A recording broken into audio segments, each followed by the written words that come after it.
I'm Antonia, and this is my series Alternative Stories, where I explore the books, films, and versions of Greek myths, which have really stuck with me for being different.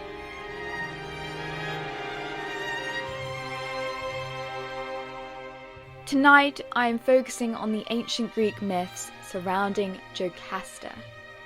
I chose Jocasta because although she is connected to the stories of famous figures like Oedipus and Antigone, she is much less well known. The story you might know of Jocasta is followed in Sophocles' tragedy Oedipus Rex, or Oedipus the King.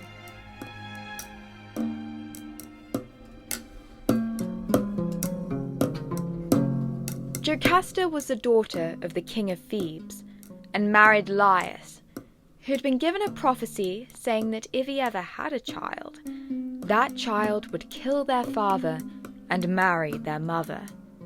He and Jocasta have a son, Oedipus.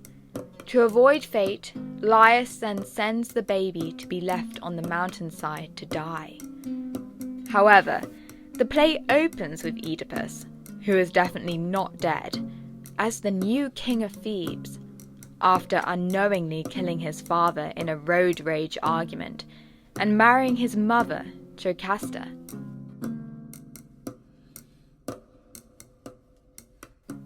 The play is a sort of detective drama, with Oedipus trying to work out the killer of the old king of Thebes, not realizing the culprit is, in fact, himself. But Jocasta does.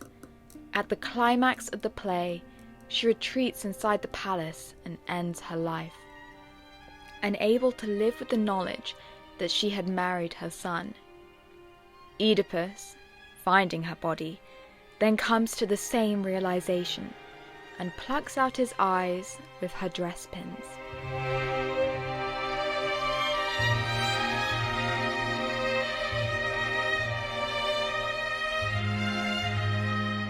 This rather gruesome outcome is not the only ending to Jocasta's story.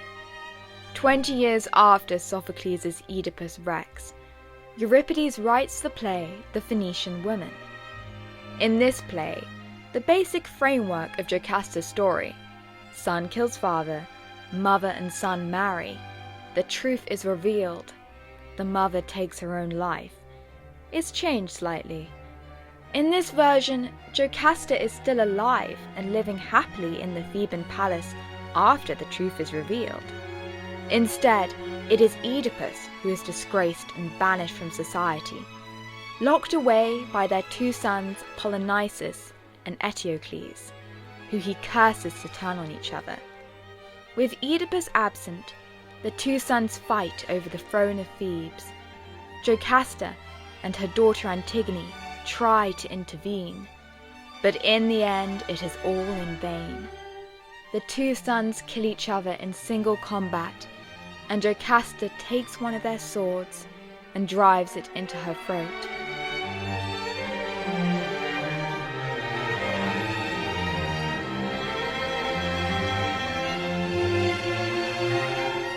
Whereas in Sophocles' Oedipus Rex, Jocasta dies by the symbolically virgin death of hanging, in the Euripides version, with the sword, she dies a hero's death as a diplomat and warrior on the battlefield. The alternative narrative gives us another view of Jocasta, one where she, not Oedipus, is center stage. Now the hero of the story, she becomes more complex and rounded as a character with every line she says. What I love about these different versions to Jocasta's story is that they do not contradict, but rather enrich each other. As I said in my previous episode on Helen of Troy, there is never one true version of a myth, but rather lots of different narratives, each one no less true or important than the most popular one. Jocasta, who in her own words had given birth to so many sorrows, gets given another chance at life, one where she heroically fights and dies for her city and family.